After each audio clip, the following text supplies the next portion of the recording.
Good morning, everyone. Good morning. Glad to see a big crowd here today. Welcome to Two Rivers Unitarian Universalist Community. My name is Liza Ferrier, and I will be serving as worship associate today. We are delighted to welcome back the Reverend Zenchen Florence Caplow. Our worship theme for October is Deep Listening. Today we will be exploring the music of life through reflections, stories, and of course, music. If we have any guests who feel comfortable introducing themselves or being introduced, we invite you to do so. And if you prefer to sit quietly, I hope you feel our warm embrace. These are my friends, Buddy and John. Hello. For a long time, and they are visiting here today. Oh, that's wonderful. My name is Brian. I'm just landing in the valley up in Alaska. 15 down here permanently. Good to be with you all today. You're welcome, Brian. All right, anyone else? So, for guests online, please use the chat to introduce yourselves. And we invite everyone to join us after the service for coffee and lively discussion. I want to express our gratitude also to Thelma and Gary Zabel for serving as setup and hosts, and to Susan Cashel and Pat Seidel, our coffee hour hosts. Thank you to our co-music directors, Paul Dankers and Micha Schoepe. You got And it. especially our own TRUU singers who are going to sing for you today. Much gratitude also to Andrew Ferrier for learning to fly Zoom and YouTube, allowing people to join us online. He's over there. And thanks to Susan Proctor for advancing the slides on this production. Yay.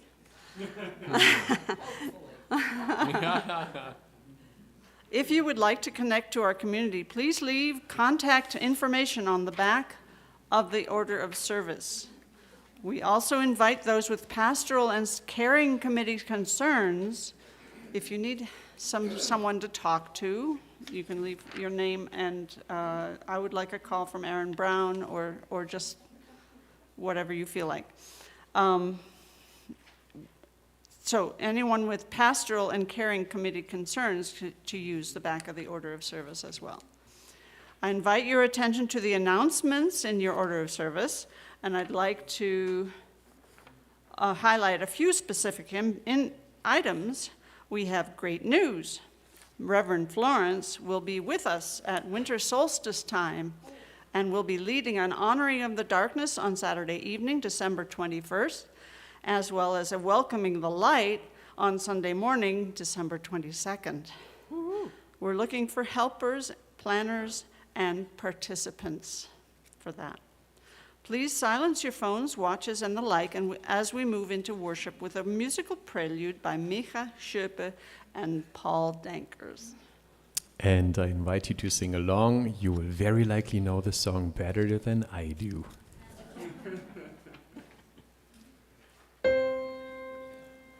My day in the hills has come to an end, I know. A star has come out to tell me it's time to go. But deep in the dark green shadows are voices that urge me to stay. So I pause and I wait and I listen for one more sound, for one more lovely thing that the hills might say. The hills are alive with the sound of music,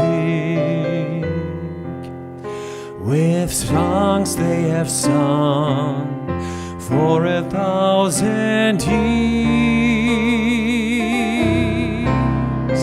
The hills fill my heart with the sound of music. My heart wants to sing every song it hears.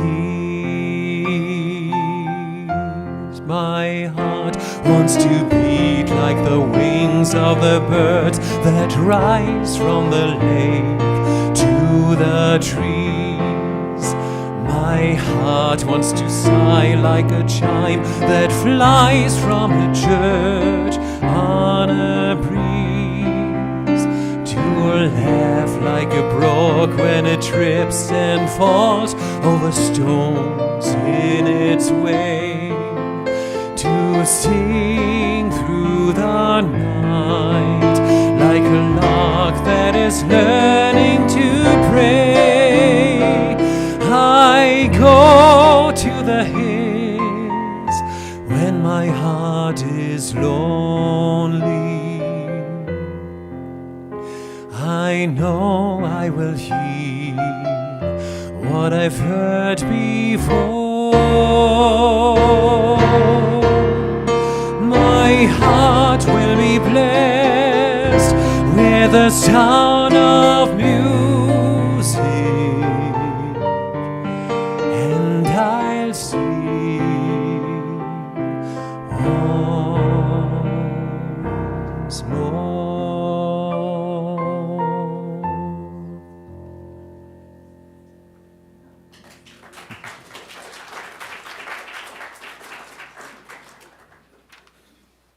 Thank you. That was so beautiful. Thank you. And now we'll have a chalice lighting. Terry Bourdain will be lighting or reading it.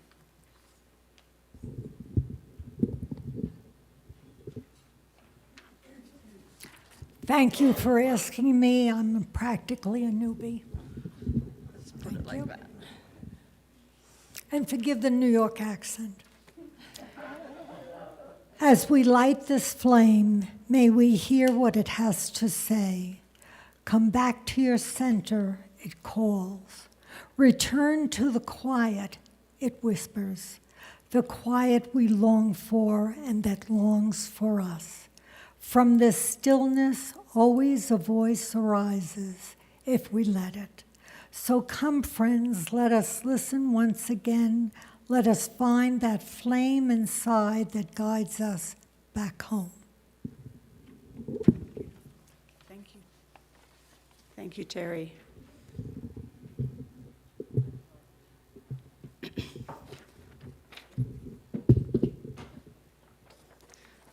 Now, please rise in spirit and or body for our opening hymn. We will remain standing through our sung aspiration.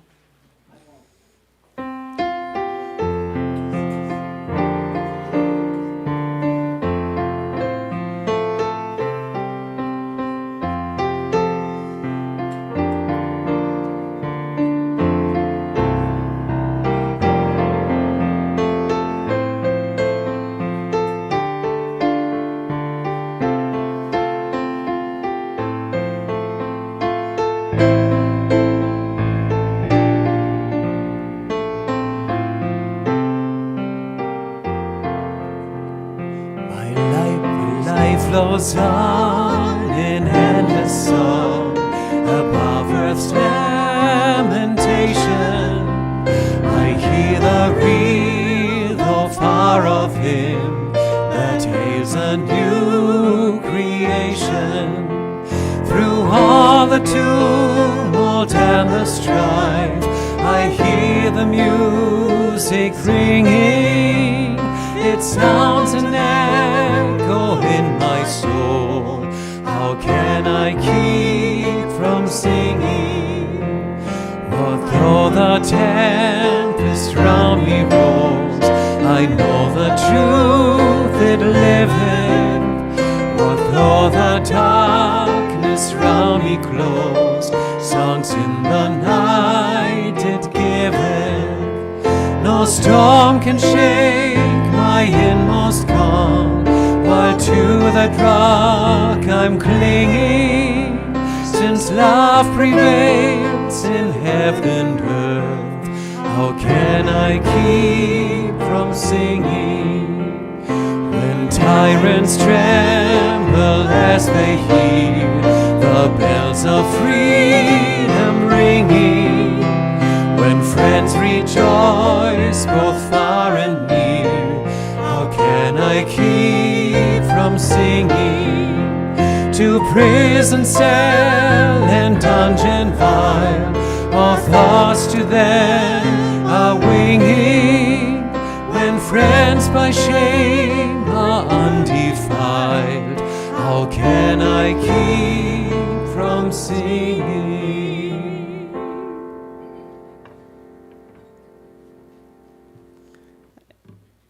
This is our spoken unison covenant. Love is the spirit of this community, and service is its law. This is our covenant, to dwell together in peace, to seek the truth in love, and to help one another.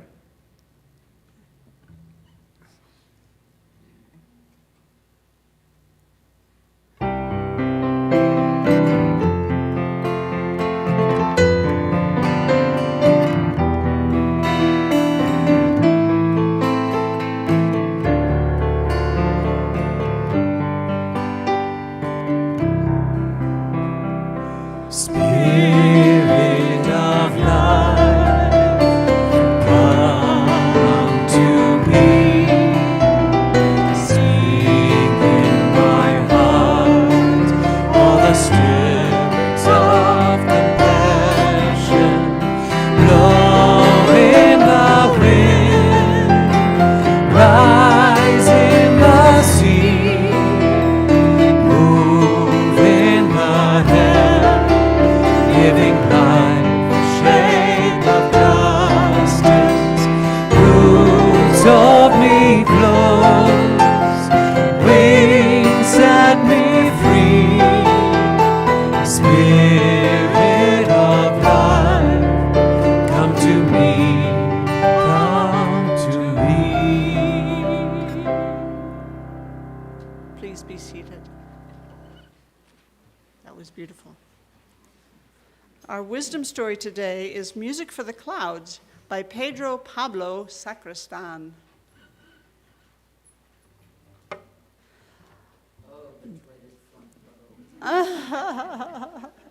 Welcome. There was once a tiny country that was suffering from a long drought. It had gone on so long without rain that the people there were starting to go hungry because of the bad harvests. It just so happened that a group of musicians were traveling the country trying to make a living from their concerts. But with so many problems in the land, no one felt like listening to music. But music can help overcome any problems, objected the musicians, without anyone paying them the slightest attention. So the musicians tried to find out the reason it wouldn't rain. It was very strange because the sky was overcast, but no one could provide an answer. It's been cloudy like this for many months, but not a single drop of rain has fallen, people would say. Don't worry, we'll bring rain to the country, the musicians responded, and they began rehearsing for a concert at the summit of the highest mountain. Everyone who heard the music was seized by curiosity and went up the mountain, and the conductor of this strange orchestra gave the order, and the musicians began to play. From their instruments came small, playful musical notes that rose and rose into the clouds. The music was so joyous and happy and fun, and the notes started playing with the clouds' soft, fluffy bellies, running here and there, up and down, and the whole sky turned into one big game of tickle torture. Before long, the giant clouds were thundering with laughter. The musicians continued playing joyfully, and a few minutes later, the clouds, crying with laughter, soaked the little country below with their precious tears, bringing happiness to all. And in memory of that musical rain, everyone in the land learned how to play an instrument, and taking turns would go up to the mountain every day to bring joy to the clouds with their beautiful songs. This is the time in our service when we honor and acknowledge those we hold in our hearts this morning who are not here in this space, those we love who are facing challenges, those we love who are celebrating milestones, those we love who have passed away. By saying their names in this space, the TRUU community can hold your sorrow or joy as well. Please speak up so everyone can hear.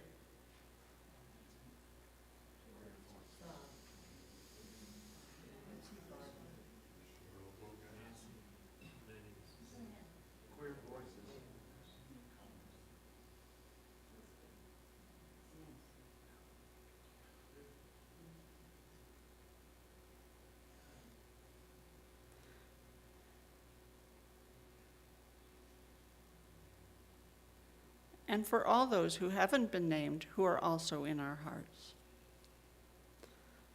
Please join with Reverend Florence in the spirit Today of we prayer are and meditation.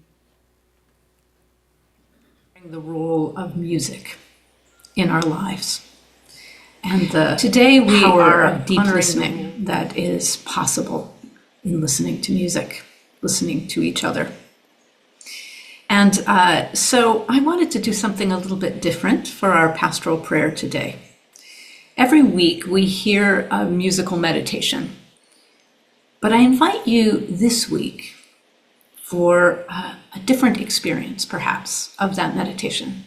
Our TRUU singers will be offering beautiful Hallelujah by Mamuse, and I invite you to deeply listen with your whole body. Sometimes we say in Zen, it's like listen as if the whole body was an ear. Listen to the song and its harmonies. And it's such a beautiful gift when singers share their voices. Let's receive that gift fully. I invite you to close your eyes, to listen with your eyes closed, to feel your feet on the floor, to take a few breaths in the silence, the minute or two of silence before the music begins, and then let the song fill your heart. Really listen. Listen to the silence, and then notice how the first notes appear out of the silence and how those notes are held by the silence. Are held by the silence.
time I feel this way, this old familiar sinking, I will lay my troubles down by the water, where the river will never run dry.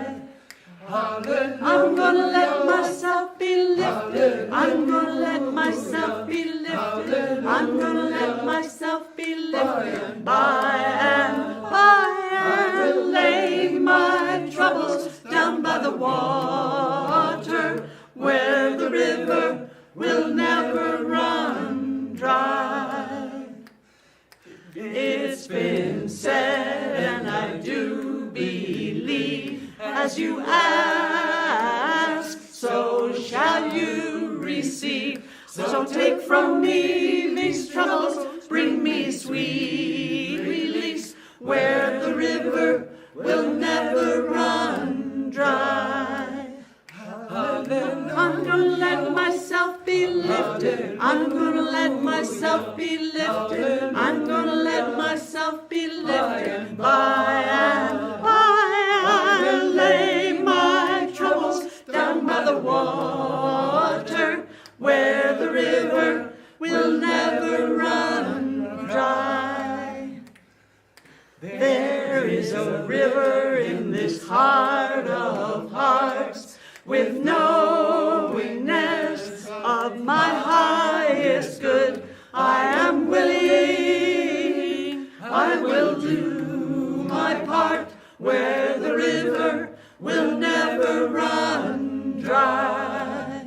Hallelujah. I'm gonna let myself be lifted. I'm gonna let myself be lifted. I'm gonna let myself be lifted by and by.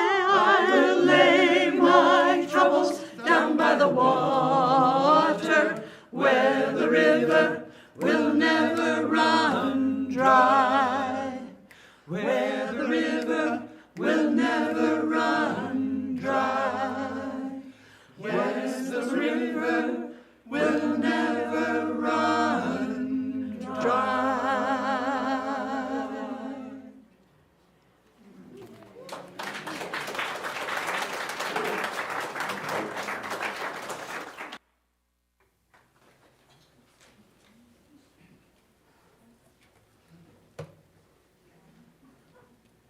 A Musician's Reflection on Deep Listening by Paul Dankers. Morning. As a musician in the 5th decade of my life, I've performed in a wide variety of settings: classical music concerts, musical theater productions, weddings, funerals, and even background music for social events like Christmas caroling. Each environment comes with its own expectations and levels of listening. Whenever I step before an audience, I'm keenly aware of who is listening and what they expect. It's important to match my music to my listeners. When I first came to TRUU, my question was, what will this congregation expect to hear? To shape my approach, I considered the identity of Carbondale. It's easy to contrast Carbondale with its Up Valley cousin, Aspen. Aspen is all about glitz and glamour. There, it's important to project one's social status above all else. Carbondale, by contrast, is more granola, valuing hearth, home, and a deep sense and relationship with nature. In Carbondale, you expect to see authenticity, honesty, and creativity. This informed how I prepared the choir for today's service. If I were preparing for a church in Aspen, I'd be concerned with having only auditioned singers. I'd ensure that we looked polished with refined appearances, matching costumes. We'd prepare 4-part harmonies, balanced sections, and the singers would be paid professionals arriving with their music well rehearsed. But TRUU called for a different approach. I thought about what it would feel like to make music simply for the joy of singing and self-expression. Auditions never came up. We didn't discuss what we would wear. No one asked me how much they would be paid. Each person chose to participate out of a love for communal music. And what a gift that is. A choir is one of those rare egalitarian spaces that isn't about individualism. Instead, each person unselfishly lends their own voice to blend with a larger whole where the individual virtually disappears. We don't look or sound like the Mormon Tabernacle Choir, and that's intentional. Our goal isn't musical perfection. It's to make music for ourselves and for our friends. It's the difference between a flawless cake from a professional chef at Whole Foods and a cake lovingly baked by a friend who cares about you. As you practice deep listening, can you hear the love and the stories in these voices? Can you hear the diversity in age and vocal training? I invite you to savor the complexity in the rough edges of voices worn through time and use. Do you hear the wisdom gleaned from lived experiences? Perfection can be a harsh taskmaster, both individually and collectively. What does it feel like to relax your critical ear and accept the gift of music that values authenticity over classical training? Are you tired of the weight of constant judgment? Do you miss the days when everyone was a singer? Do you feel left out when music is reserved for the professionals? Then you're in the right place. These songs are for you.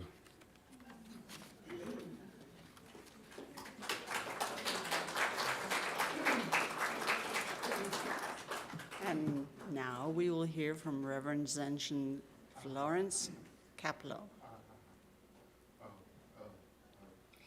The seeds of this reflection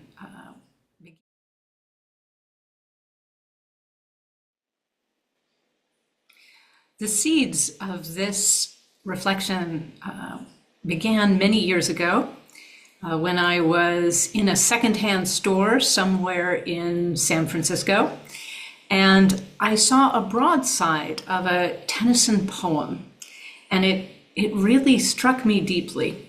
And I was there with a friend, and together we looked at it, and then she bought it for me and had it framed for me. And it's been with me every place I've lived for the last quarter century or so. So I want to share it with you here. I have it in my lap. Here it is. It's an old calendar. And I'll read it to you in just a moment here, but I just wanted you to be able to see it.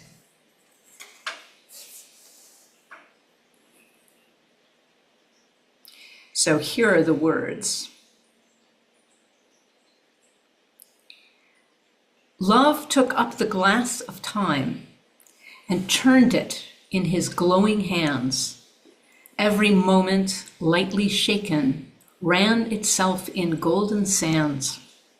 Love took up the harp of life and smote on all the chords with might, smote the chord of self that trembling passed in music out of sight. Why was I so taken with this quote? I think because it expresses something that seems absolutely intuitively on the mark for me, that life itself is like a song or a piece of music, something that, just like music, only happens in time with the movement of time, that rises from silence and goes back into silence. Or as Mary Oliver writes in her great poem, When Death Comes, and I think of each life as a flower, as common as a field daisy, and as singular, and each name a comfortable music in the mouth, tending, as all music does, towards silence.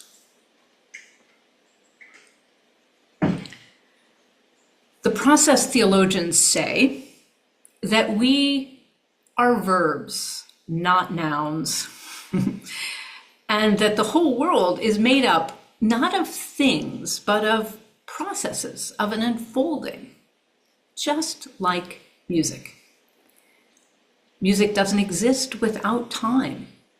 It is only because of the way that the sound waves resonate through time that we can have music. It is not a coincidence that musicians talk about keeping time. So I want to tell a few stories today that I think you might elucidate this theme. I hope that you enjoy these little stories, these little personal stories.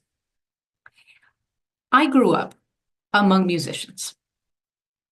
My grandmother was a concert pianist.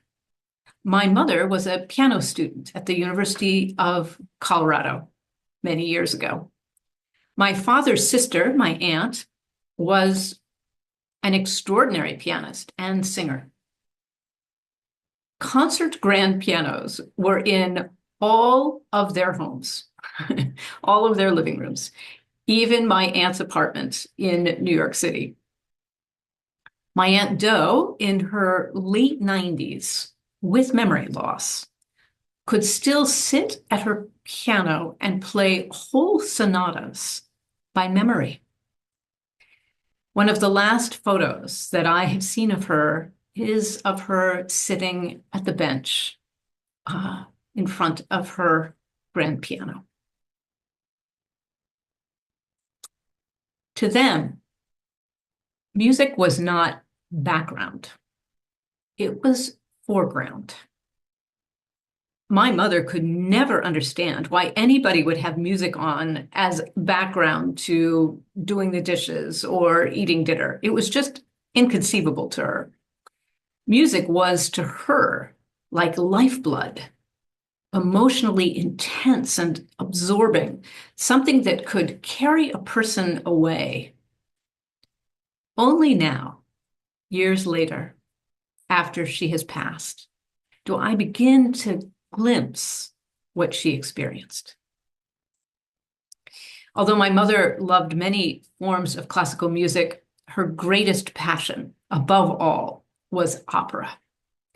She went to her first opera in downtown Chicago at 12 years old. The story is that she went without her parents, although I have some doubts about that. She would quite literally experience ecstasy when she heard arias that really moved her. For a few years, around the time that I was born, she and my father lived outside New York City, and she had season tickets to the Metropolitan Opera, which was, to her and to many opera fans, equivalent to St. Peter's in Rome for a devout Catholic. After we moved to Indiana, she had season tickets to the student operas at Indiana University, and I went with her every time. We went to many of the great opera houses in Europe, too, although since she had a limited amount of money, we were usually in the standing area at the very back of the hall. And sometimes someone would see this small child trying to stand through a 3-hour opera and take pity on me and let me sit next to them on their seat. Every Saturday afternoon, when we were in the United States, as I was growing up, she would listen to the live from the Met opera on the radio. It was a sacred time.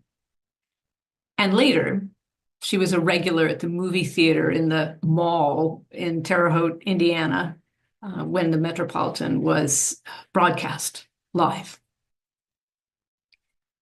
I didn't understand this passion. I think in many ways, I didn't fully understand her passion for music generally.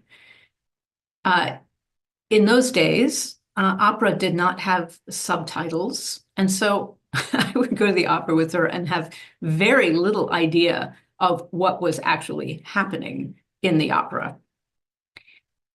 Although I appreciate music, I wasn't trained to the level that she was or that others in my family were.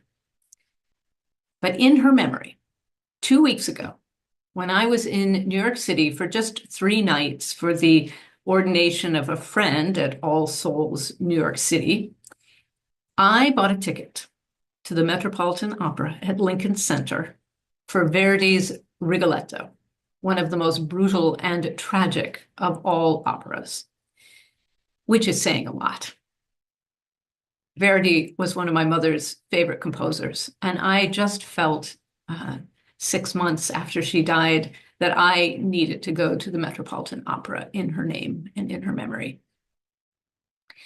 Many Verdi operas have death scenes, and in those death scenes, often the soprano is singing beautifully as she slowly dies, and often the last notes are sung lying down, that very last whisper of life, heard even in the very back of the hall.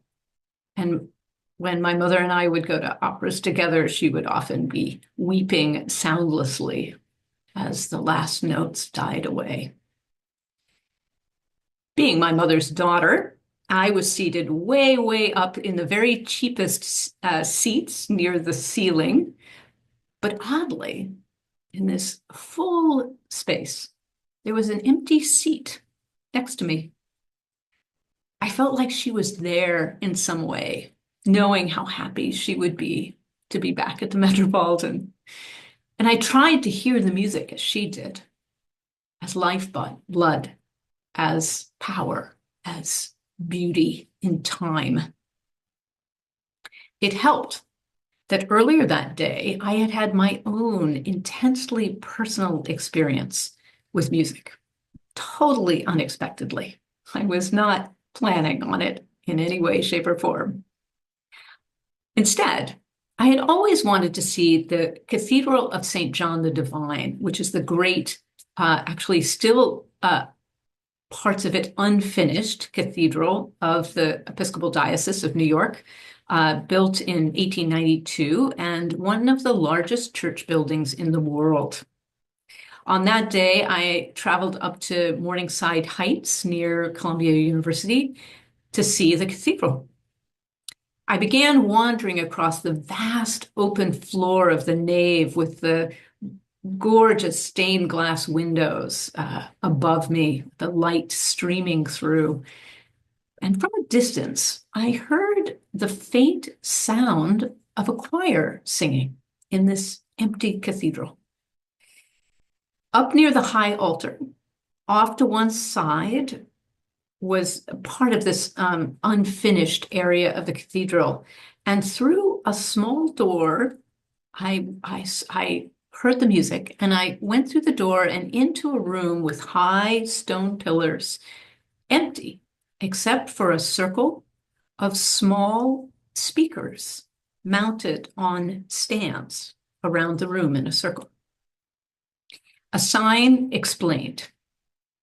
This was a sound installation by an artist whose name is Janet Cardiff. She's a Canadian artist who creates art mostly with sound. The title was The 40-Part Motet. The 40-Part Motet, for those of you who are not so familiar with Renaissance music, is one of the greatest pieces of Renaissance choral music, or maybe in the history of music generally. It is a motet for 40 voices by the English composer Thomas Tallis, called Spem in Alium, and it was composed in 1570. It is extraordinarily difficult, sung by 8 choirs of 5 voices each, with each person having a unique part, 40 unique parts. And it's meant to be heard, they believe, with the choir surrounding the audience. And it's religious music, so meant to be heard in a setting like the cathedral. So this artist, Janet Cardiff, went to a performance of Spem in Alium by the Tallis singers and placed a recording microphone in front of each singer.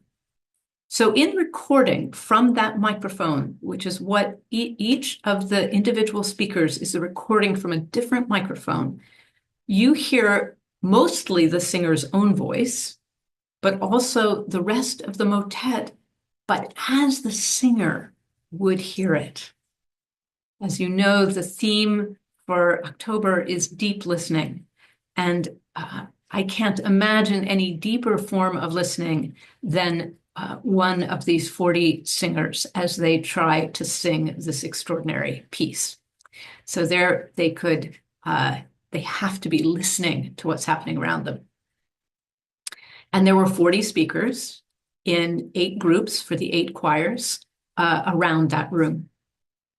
Only from the middle of the room could you hear the whole piece. And Janet Cardiff explained why she did this on the sign. I wanted to be able to experience this music in a more intimate and physical way, to hear it from the viewpoint of the singer, to be able to climb inside the music, connecting with the separate voices. The music was on a loop, so when I first walked in, it was silent. But then the music started, and I walked up to the speaker closest to me, and without any warning, I was weeping, tears streaming down my face. I think trying to write about a musical experience is very difficult. So I want you to hear a little bit of what I heard. Let's see if this works, but I just feel like it will make more sense to you if you can hear it. So here we go. Let's see if you can hear this. This is from the very beginning, so we'll start in silence. We'll listen to a minute or two.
I hope a little bit of that came through.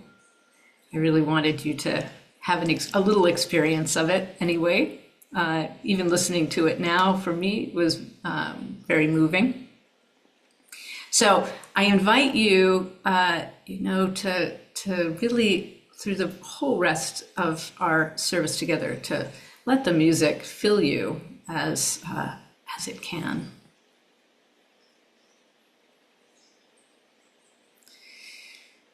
So that piece is 14 minutes long altogether, a little more or less, depending on which choir is singing it.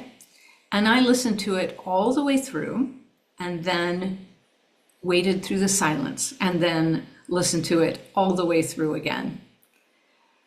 Sometimes sitting in the middle of the room, sometimes walking slowly from speaker to speaker, and the entire time I was crying.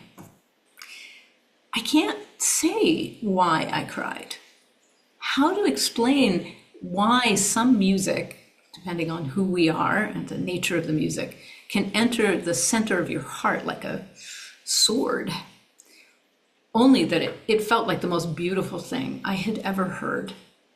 Listening to this music created 450 years ago, resonating in that great stone room like the ocean inside a shell.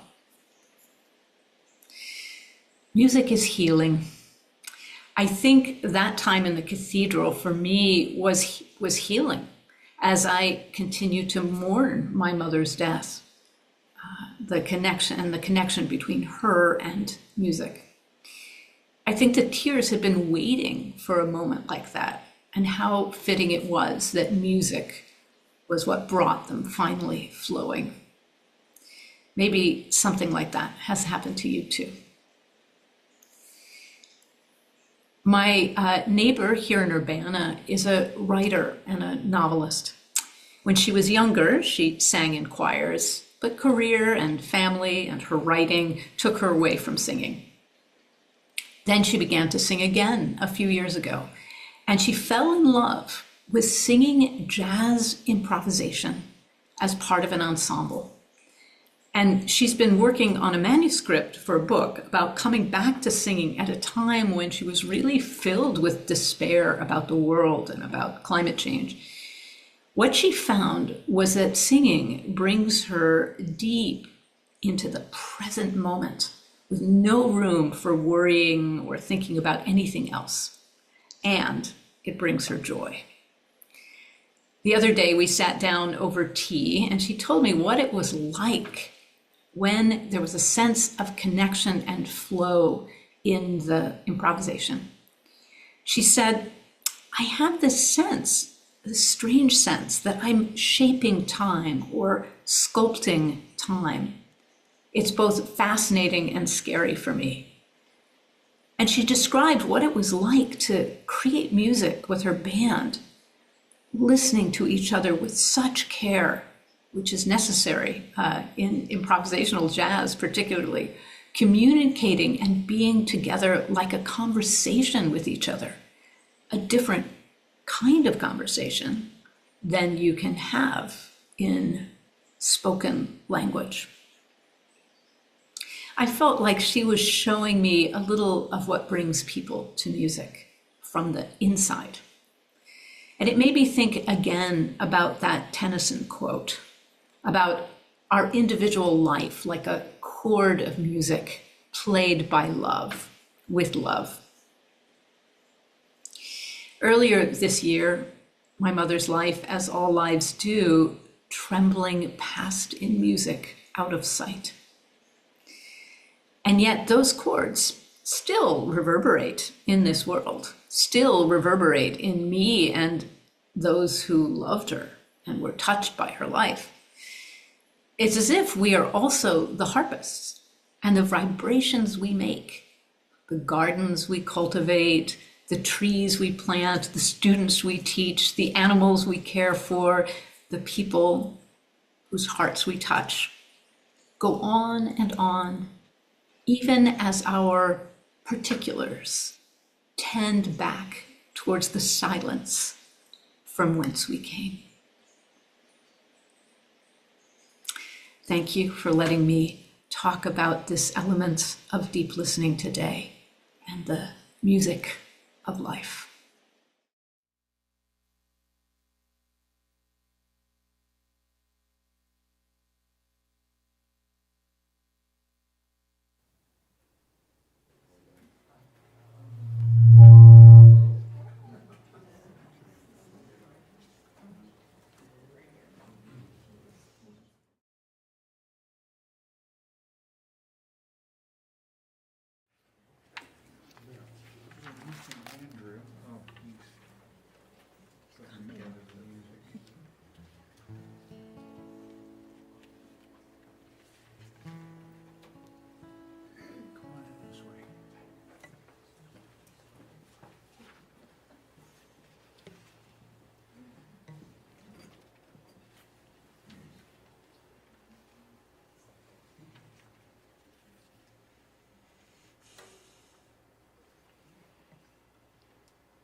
Oh, Julian, do you not know? Do you not know about loneliness? And Julian, do you not know? Do you not know about disease? And Julian, do you not know? Do you not know about cruelty? And Julian, it's too much. It's brought me to my knees. She said, all will be well, and all will be well. All manner of things will be well. She said, no one does not know about sorrow. No one does not know about pain. She said, no one does not know about hunger. No one does not know about shame. She said, all will be well, and all will be well. All manner of things will be well. She said, no one does not know about loneliness. No one does not know about disease. She said, no one does not know about cruelty. And no one, it's too much. It brought me to my knees, where I heard, all will be well, and all will be well. All manner of things will be well. She said, baby girl, do you not know about tenderness? And baby girl, do you not know about friends? She said, baby girl, do you not know about the spirit? Oh, baby girl, do you not know? So love that never ends. So love that never ends. All will be well, and all will be well. All manner of things will be well, and so all will be well, and all will be well. All manner of things will be well.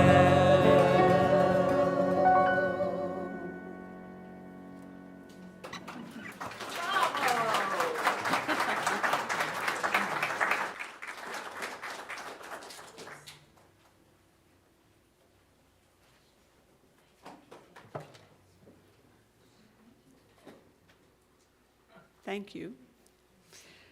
We will now receive an offering for the support of this religious community and its work in the world. You are invited to give generously and joyfully as you are willing and able. Online, you can make a secure donation by going to truu.org and clicking on the offering plate image at the bottom of the homepage. You can also mail your pledges to the address shown on the slide, or put them in the offering plate as we pass it this morning. And as always, we are so grateful for your generosity.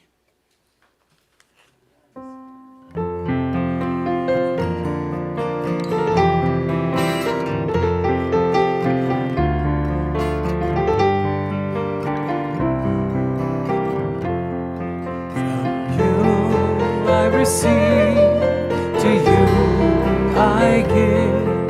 Together we share, and from this we live. I receive, to you I give.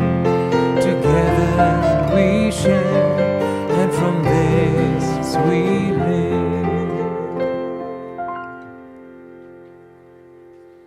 Thank you, Mariah.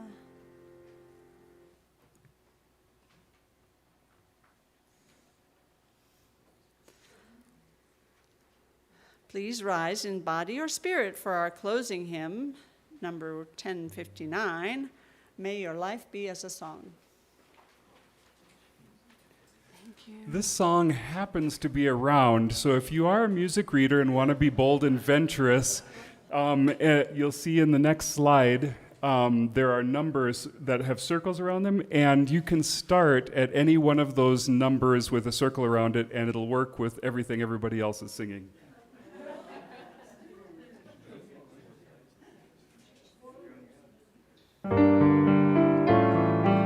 Or my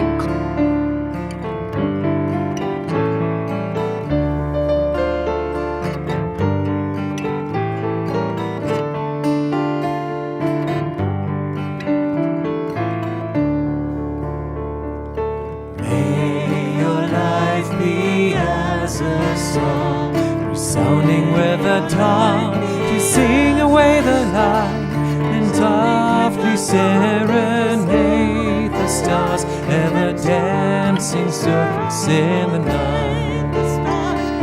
May your life be as a song, resounding with a dawn to sing awake the light and softly serenade the stars, ever dancing circles in the night. May your life be as a song, resounding with a dawn to sing awake the light and softly serenade the stars, ever dancing circles in the night. May your life be as a song, resounding with a dawn to sing awake the light and softly serenade the stars, ever dancing circles in the night, ever dancing circles in the night.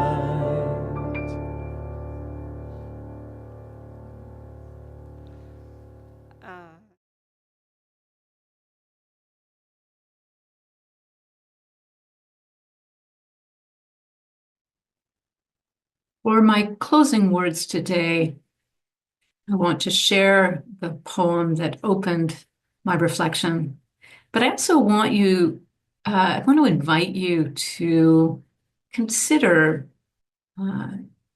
if my reflection has brought to mind an experience in your own life of being deeply moved or healed by music, to share it with someone during the coffee hour, just to honor the power and importance of music in our lives. Okay, here are these words from Tennyson.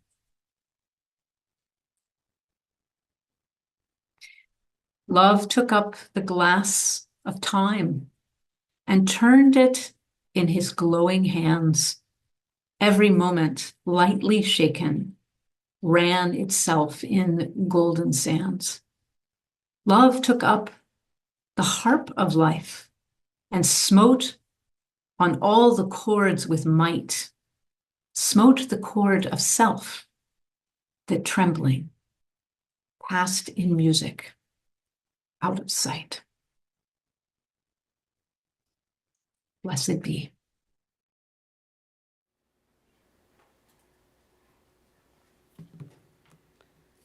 The words of our cellist extinguishing are by Elizabeth Sally Jones. We extinguish this flame, but not the light of truth, the warmth of community, or the fires of commitment.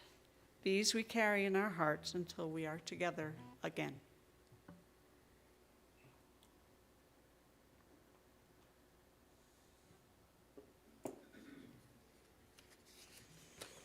Please rise in body or spirit and join hands for our Sending Forth song, One World Home by Jimmy Byrne.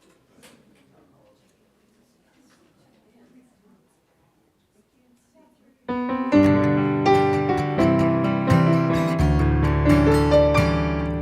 the joys and the griefs, the colors and beliefs, the sunlight shines upon us all the same. Open minds, loving hearts, helping hands, it's a start. One world home, one world home, one world home. Open open minds, loving hearts, helping hands, it's a start. One world home, one world home, one world home. One world home, one world home, one world home.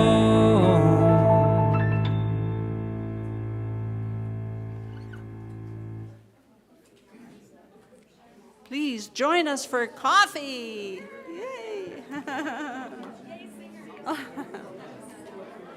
Thank you. Thank you.